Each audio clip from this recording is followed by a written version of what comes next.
وہ صحیح مسلم میں یہ حدیث موجود ہے کہ آپ صلی اللہ علیہ وآلہ وسلم نے ارشاد فرمایا کہ تم میں سے جو شخص قربانی کا ارادہ رکھتا ہو تو یکم ذوالحجہ کا چاند نظر آتے ہی ٹل قربانی ہونے تک وہ نہ اپنے ناخن کاٹے گا، نہ مونچھیں پست کرے گا، نہ اپنی کھال سے کوئی بال اتارے گا، یعنی غیر ضروری بال بھی صاف نہیں کر سکتے، اگر خدا نہ خواستہ کسی نے شیو کرنی ہے تو وہ شیو بھی نہیں کر سکتا۔ اور یہ کوئی اوبلیگیٹری نہیں ہے، سنت ہے، یعنی یہ واجبیت کے درجے میں نہیں ہے، لیکن قربانی والوں کے لیے سنت ہے۔ یکم ذوالحجہ سے لے کر قربانی ہونے تک جب وہ اپنی قربانی کر لے گا تو پھر وہ اپنے بال بھی صاف کر سکتا ہے، ناخن بھی کاٹ سکتا ہے، مونچھیں بھی پس کر سکتا ہے۔ اب یکم ذوالحجہ 1447 ہجری عین ممکن ہے کہ منڈے والے دن ہو، اور اگلا ہمارا جو پبلک سیشن ہے وہ سنڈے والے دن اگر ہم نے ریکارڈ بھی کروایا تو اپلوڈ ہوتے ہوئے تو منڈے ہو جائے گا، لہٰذا یہ سنت آج کے دن ہی بتانا ضروری ہے۔ اب وہ لوگ جو کہ قربانی کا ارادہ نہیں رکھتے ان کے لیے بھی اس میں ایک فضیلت چھپی ہوئی ہے۔ اسی کانٹیکسٹ میں ایک حدیث ہے سنن نبی داؤد کے اندر، سنن نسائی کے اندر، اور المستدرک للحاکم میں بھی موجود ہے۔ امام حاکم نے اس حدیث کو صحیح کہا اور امام ذہبی نے موافقت کی کہ اللہ کے محبوب صلی اللہ علیہ وآلہ وسلم نے ارشاد فرمایا، اللہ تعالیٰ نے مجھے حکم دیا ہے کہ میں 10 ذوالحجہ کو عید کا دن ڈکلیئر کروں، قربانی کے دن کو۔ اور پھر آپ علیہ السلام نے قربانی کی جب ترغیب دلائی تو ایک صحابی نے عرض کیا، اے اللہ کے محبوب صلی اللہ علیہ وآلہ وسلم، میرے پاس تو ایک دودھ دینے والی بکری ہے، وہ بھی مجھے کسی نے گفٹ کی ہوئی ہے، تو کیا میں اسی کو قربان کر لوں؟ یہ صحابہ اکرام علیہم رضوان کا جذبہ تھا کہ ٹوٹل ان کے پاس ایسٹ ایک بکری ہے جس سے وہ دودھ حاصل کرتے ہیں، اور وہ بھی اللہ کی راہ میں قربان کرنے کے لیے تیار ہیں۔ تو اللہ کے محبوب صلی اللہ علیہ وآلہ وسلم نے فرمایا کہ تمہیں اس بکری کو قربان کرنے کی ضرورت نہیں ہے، البتہ جب عید قربان کے دن باقی لوگ قربانی کر رہے ہوں گے تم اپنے ناخن کاٹ لینا، غیر ضروری بال صاف کر لینا، تو اللہ تعالیٰ تمہیں ایک مکمل قربانی کا ثواب عطا فرما دے گا۔ اللہ اکبر کبیرا والحمد للہ کثیرا وسبحان اللہ بکرۃ واصیلا۔ اور اس میں امپلائیڈ ہے کہ پھر ایسا شخص بھی یکم ذوالحجہ کا چاند نظر آنے سے لے کر قربانی کے دن تک اپنے جسم سے کوئی بال ریموو نہیں کرے گا، ناخن نہیں کاٹے گا، اور پھر جیسے ہی 10 ذوالحجہ کے دن کسی بھی جگہ پر کوئی ایک قربانی ہو گئی تو وہ اپنے بال ریموو کر لے، ناخن کاٹ لے، تو اللہ تعالیٰ اسے مکمل قربانی کا ثواب دے دیں گے۔ لیکن مسلم شریف کی حدیث میں تو قربانی کرنے والے کے لیے تو اسپیسیفکلی یہ سنت ہے۔ اب یہ سنت کوئی واجبیت کے درجے میں نہیں ہے، لوگ پوچھ رہے ہوتے ہیں، لیکن کوشش کرنی چاہیے کہ ایٹ لیسٹ اگر ہم حج پہ جانے میں کامیاب نہیں ہوئے تو چند دنوں کے لیے حاجیوں کی اس سنت کے اوپر عمل کر لیں۔ بیسیکلی اس کو اس کے ساتھ جوڑا گیا کہ جو لوگ وہاں نہیں جا سکتے تو اس سنت کے اوپر ضرور عمل کریں، اور کوشش کریں کہ اگر آپ اپنے خاندان کے سرپرست کی حیثیت سے قربانی کر رہے ہیں تو اپنے خاندان والوں کو بھی ایجوکیٹ کریں جو آپ کے انڈر آتے ہیں کہ وہ بھی اس سنت کے اوپر عمل کریں۔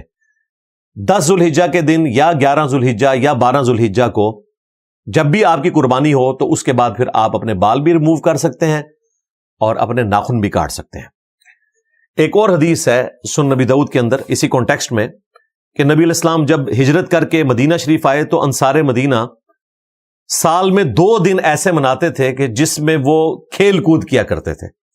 تو آپ علیہ السلام نے ان سے ارشاد فرمایا کہ اللہ تبارک و تعالی نے ہمیں انصار مدینہ کے ان 2 کھیل کود کے دنوں کے بدلے میں 2 عید کے دن عطا فرما دیے ہیں۔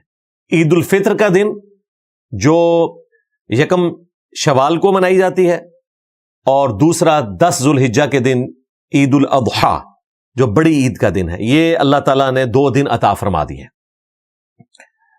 صحیح مسلم شریف میں ایک حدیث ہے جو یہاں پر بیان کرنا ضروری ہے کہ اللہ کے محبوب صلی اللہ علیہ وآلہ وسلم نے ناخن کاٹنے کے لیے، غیر ضروری بال صاف کرنے کے لیے، زیر ناف بال ہوں یا بغلوں کے بال، یا مونچھیں پس کرنے کے لیے 40 دن کی حد مقرر فرمائی ہے. یعنی 40 دن میں ایک دفعہ آپ نے یہ ایکٹیویٹی پرفارم کرنی ہے. عوام الناس میں مشہور ہے کہ جی وہ بال اتنے لمبے ہو جائیں تو کاٹنا ضروری ہو جاتے ہیں. 40 دن کی آپ کے پاس ٹالرنس موجود ہے, اور اگر کوئی 40 دن میں نہیں کاٹتا تو کافر نہیں ہو جائے گا, ایک فطرت والا عمل ہے جس سے وہ دور ہو جائے گا.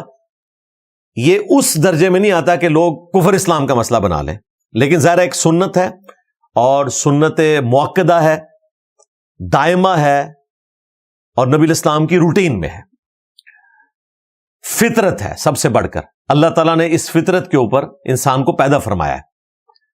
صحیح مسلم میں حدیث ہے کہ 10 چیزیں فطرت سے ہیں.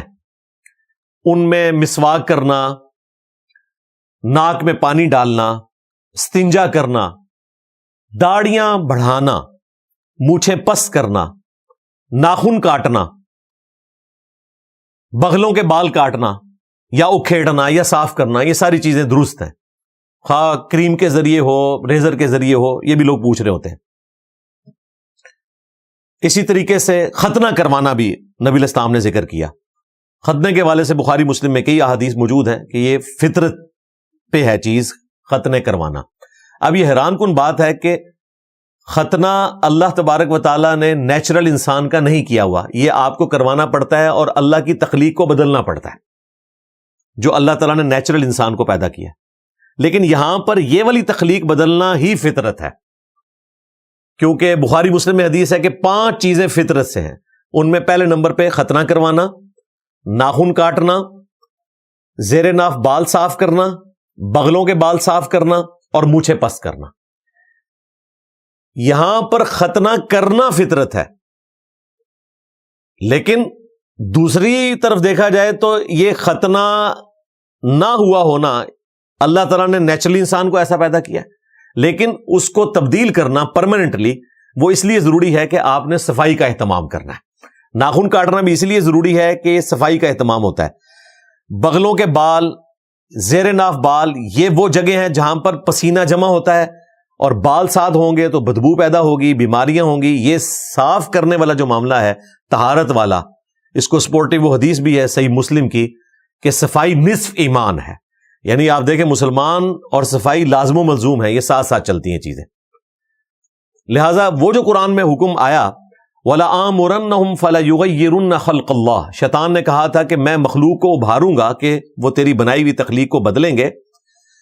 تو اس آیت کے کانٹیکسٹ میں داڑیوں کو مونڈنا یہ اللہ کی بنائی ہوئی تخلیق کو بدلنا ہے, کیونکہ مرد کو اللہ نے داڑھی دی ہے, عورت کو نہیں دی. لہذا مرد کا داڑھی رکھنا یہ فطرت کے اوپر ہے, اور اس کو بگاڑنا شیطانی عمل ہے. اس لیے ہمارے نزدیک قرآن کی روح سے سورہ النساء کی آیت نمبر 119 کے تحت داڑھی رکھنا ایک مرد کے لیے فرض ہے. کم از کم اتنی داڑھی کہ اس کے چہرے کی کھال چھپ جائے, یعنی جسے عرف عام میں داڑھی کہا جائے. جس طرح ہمارے کرکٹر شاہد افریدی صاحب کی داڑھی ہے, یہ بھی داڑھی ہے. بہتر تو یہ ہے کہ مٹھی ہو, ہم تو مٹھی کے بعد بھی نہیں کاٹتے, لیکن اگر کوئی چھوٹی چھوٹی داڑھی بھی رکھ لیتا ہے تو وہ شیطانی عمل سے دور ہو جاتا ہے. دوسری طرف ختنہ خود سے کروانا, یہاں تو داڑھی بڑھانا سنت ہے نا, وہاں پر ختنہ کروانا سنت ہے, وہ فطرت ہے جو اللہ تعالیٰ نے سورہ الروم میں ارشاد فرمایا فطرت اللہ التی فطر الناس علیہا, اللہ کی فطرت ہے جس پہ اللہ تعالیٰ نے لوگوں کو پیدا کیا. تو یہ اللہ تعالیٰ نے فطرت مقرر کی ہے کہ آپ نے صفائی کا اہتمام کرنا ہے. تو اس سے متعلق جتنی چیزیں تھیں وہ میں نے ضروری سمجھا کہ ساتھ ہی بیان کر دوں تاکہ کسی کو کوئی کنفیوژن باقی نہ رہے.